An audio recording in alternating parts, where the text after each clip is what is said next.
সকলকে জয় যিশু। আপনাদের সকলকে স্বাগত জানিয়ে আশাবাণী বাইবেল অধ্যয়নে। আমি পাপন এবং আজকে আমাদের সঙ্গে রয়েছে পাস্টর বিপ্লব সরকার। পাস্টর আপনাকে স্বাগত জানিয়ে আজকে আমরা একটি অংশ থেকে দেখব প্রথম তিমথিও তার 1 অধ্যায়ে 18 থেকে 20 পদ। পাস্টর এই অংশটি একটি কঠিন এবং গুরুত্বপূর্ণ বিষয়ে আলোচনা করব, চার্চের শৃঙ্খলার বিষয়ে। পাস্টর, এই অনুচ্ছেদে লোকদের শয়তানের হাতে তুলে দেওয়ার কথা বলা হয়েছে। এটা খুবই কঠিন শোনাচ্ছে। আমরা কিভাবে দায়িত্বের সাথে এটি মোকাবেলা করব? এটা একটি গভীর বিষয় এবং এইভাবে সাধু পৌল লিখেছে। কিন্তু পৌল আমাদের এটা স্পষ্ট করেছেন যে অনুগ্রহের কাঠামো কিরকম হবে সেটা তিনি আমাদের কাছে দিয়েছেন। আসুন আমরা ইফিসে তিমথিওর জন্য যে 3টি ধাপের কথা তিনি বলেছেন এই বিষয়ে আমরা কি দেখতে পাই যে একটি চার্চ বা একটা মণ্ডলী কিভাবে মিথ্যা শিক্ষার বিরুদ্ধে লড়াই করছে সেই বিষয়। প্রথম বিষয়টা যেটা সাধু পৌল সেটা বলছেন সেটা হলো দায়িত্ব গ্রহণ করা। 18 পদে লেখা রয়েছে। বিশেষ করে যদি আমরা 18 পদ দেখি সেখানে এরকম লেখা রয়েছে, বৎস তিমথি, একসময় তোমার বিষয়ে যেসব ভবিষ্যৎবাণী করা হয়েছিল তার সঙ্গে সঙ্গতি রেখে আমি তোমাকে এই নির্দেশ দিচ্ছি, সেগুলো পালনের মধ্য দিয়ে তুমি যেন যথাচিত সংগ্রাম করতে পারো। অর্থাৎ সেই 18 পদে সেই দায়িত্ব গ্রহণের বিষয় বলছে। আচ্ছা, পৌল তিমথিকে তার দায়িত্ব স্মরণ করে শুরু করেন। এটার প্রেক্ষাপট কি? এটা বিশেষ করে যদি আমরা দেখি সেটা 3 পদে, যেখানে এই সাধু পৌলের এই 3 পদে লেখা রয়েছে। যদি আপনি বাইবেলে দেখেন তাহলে দেখবেন যে পৌল তিমথিওকে ঈশ্বরের আইন বিকৃত করবার বিষয়ে এবং সেগুলো যারা করছে সেই মিথ্যা শিক্ষার বিরুদ্ধে মুখোমুখি হওয়ার জন্য নির্দেশনা দিচ্ছে। পৌল শুরুতেই বলেছিল যে সেই সমস্ত কিছুকে তুমি প্রতিরোধ করো, সেই সমস্ত বিরুদ্ধে রুখে দাঁড়াও। এবং যেহেতু প্রথমে বলেছেন আবার বলছেন, সেটা বলা যেতে পারে যে একটাকেই পুনরাবৃত্তি করা হচ্ছে, অর্থাৎ দ্বিগুণ ক্ষমতা যেন তিমথিওকে দেওয়া হচ্ছে সেই বিষয়। এবং বিশেষ করে যে অধিকার, তিমথিওকে যে অধিকার দেওয়া হয়েছিল সেই অধিকারের বিষয়গুলো যদি আমরা এখানে দেখি তাহলে দেখবো যে তিমথিওর কাছে যে আদেশ এসেছিল বা তাকে যে আদেশ দেওয়া হয়েছিল সেটা ভবিষ্যৎবাণী করা হয়েছিল তার সম্পর্কে, যেমন আমরা দেখলাম, এবং প্রাচীনদের কাছ থেকে নিশ্চিত করা হয়েছিল যে এটা সাধু পৌলের জন্য, যেটা আমরা প্রথম তিমথিও তার 4 অধ্যায় 14 পদে দেখতে পাই। এবং সাথে সাথে আরেকটা বিষয় আমরা দেখি, সেটা হলো যুদ্ধের একটা চিত্র বলি, যেখানে বলা হচ্ছে যুদ্ধ ভালোভাবে করো, লড়াই করো। এবং মনে রাখা দরকার যে এটা একটা আধ্যাত্মিক যুদ্ধ এবং সেটা অবশ্যই মিথ্যার বিরুদ্ধে। জানবেন যে মিথ্যা মতবাদ বিষের মতো, এটা নীরবে কিন্তু মারাত্মকভাবে ছড়িয়ে পড়তে পারে। আচ্ছা পাস্টর, তাহলে আজকের নেতাদের ক্ষেত্রে এটি কিভাবে প্রযোজ্য? নেতৃত্ব, মনে রাখা দরকার যে নেতৃত্ব কোনো জনপ্রিয়তার প্রতিযোগিতা নয়। 2 করিন্থীয় 11 অধ্যায় 28 পদে পৌল তিনি এইভাবে বলেছেন, তার জীবনে অনেক পরিশ্রম, অনেক কঠিন অবস্থা রয়েছে, কিন্তু সেই অবস্থাতে পৌল আত্মাদের পালনের যে দৈনন্দিন চাপ সেই সম্পর্কে তিনি বলেছিলেন এবং সেই সম্পর্কে যেটা নেতাদের অবশ্যই যেটা থাকতে হবে সেই বিষয়। এবং তারপরে যদি আমরা দেখি বিশেষ করে সেটা সাহসের সাথে সত্য শিক্ষা দিতে হবে। 3 পদে লেখা রয়েছে। সাথে সাথে তাদের অধিকার রক্ষার বিষয় বলা হয়েছে যে এটা ঈশ্বর প্রদত্ত, ঈশ্বর তাদেরকে অধিকার দিয়েছে তিমথিওর ক্ষেত্রে। সেটা স্বনিযুক্তিকরণ নয় যে আমার নিজের মনে হলো আমি নেতা হয়ে গেলাম, এরকম বিষয় নয়।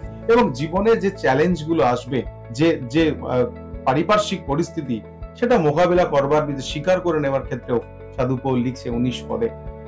বেশ, তাহলে পৌল বিশ্বাস এবং সৎ বিবেক প্রত্যাখ্যান করার বিষয়ে সতর্ক করেছেন। এর মধ্যে সংযোগ কি? আমি এখানে বলতে চাই যে মণ্ডলীর জন্য 2টি রোগ নির্ণয়ের প্রশ্ন এখানে আমরা দেখতে পাই, বা আমি বলতে পারি আপনাদেরকে।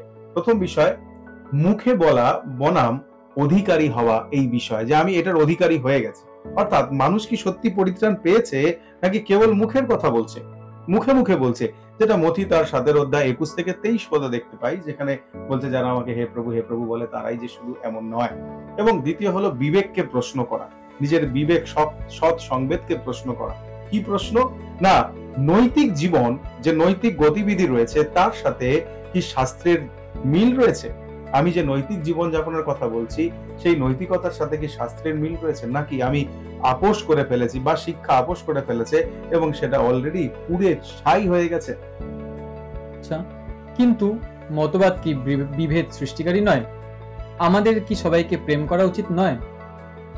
অবশ্যই, কিন্তু মনে রাখা দরকার ভালোবাসার জন্য সত্যের প্রয়োজন।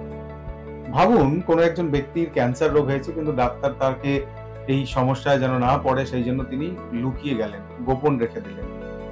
এটা ভালোবাসা নয়, কারণ মিথ্যা সব সময় আমাদেরকে ধ্বংস করে। ঠিক মিথ্যা শিক্ষাও যে ধ্বংস করে সাধু পৌল সেই বিষয়ে তিমথিওকে শিক্ষা দিচ্ছেন 20 পদে এবং 2 তিমথিও তার 2 অধ্যায় 17 এবং 18 পদে।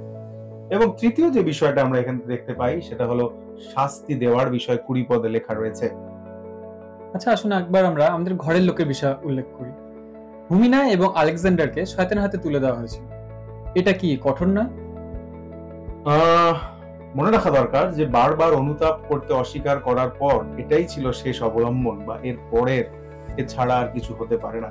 এটা আমরা মতি 18 অধ্যায় 15 থেকে 17 পদের বিষয়গুলো দেখি। কিন্তু মূল বিষয় হলো সেটা হলো যে এখানকার উদ্দেশ্যটা আমাকে বুঝতে হবে।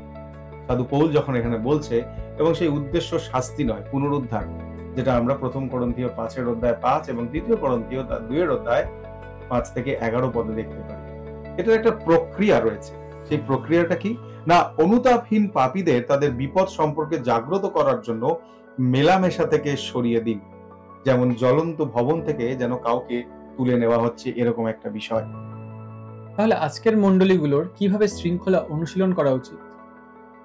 বিনয় এবং দৃঢ়তার সাথে করা উচিত, একটা ব্যক্তিগত বোঝাপড়ার মধ্য দিয়ে। মতিলিখিত সুষমাচার তার 18 অধ্যায় 15 পদে সেই বিষয়, অর্থাৎ যেন ব্যক্তিগতভাবে সেই যোগাযোগ থাকে। তৃতীয় বিষয়, বয়স্কদের পাপের বিষয় বিবেচনার জন্য তারা যদি কোনো বিষয় তাদেরকে জাজমেন্ট করার বিষয় থাকে, সেখানে অবশ্যই সাক্ষী থাকবে। বাইবেল সেই বিষয়ে আমাদেরকে সতর্ক করে, প্রথম করন্থীয় তার 5 অধ্যায় 19 পদ।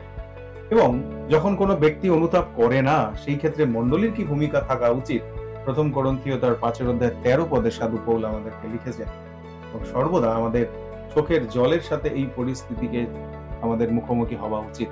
আমাদের কখনো এরকম মনে হওয়া উচিত নয় যে আমি জিতে গেছি, তাকে পরাজিতকে ব্যর্থ করেছি, এরকম নয়। কেন? সাধু পৌল গালাথীয় 6 অধ্যায় 1 পদে তিনি বলেছেন, মনে রেখো যে আমরাও হোঁচট খেয়ে যেতে পারি।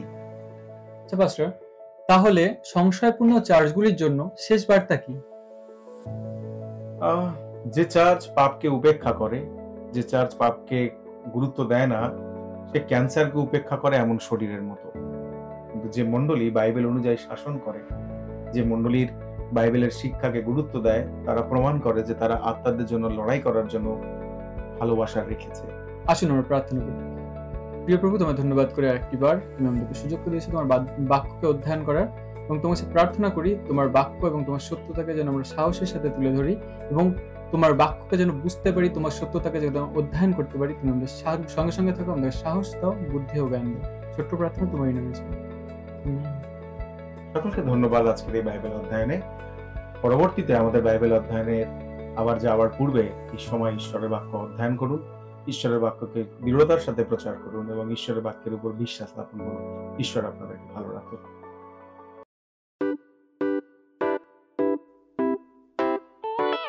পুরাতন গেল শেষের পাতা,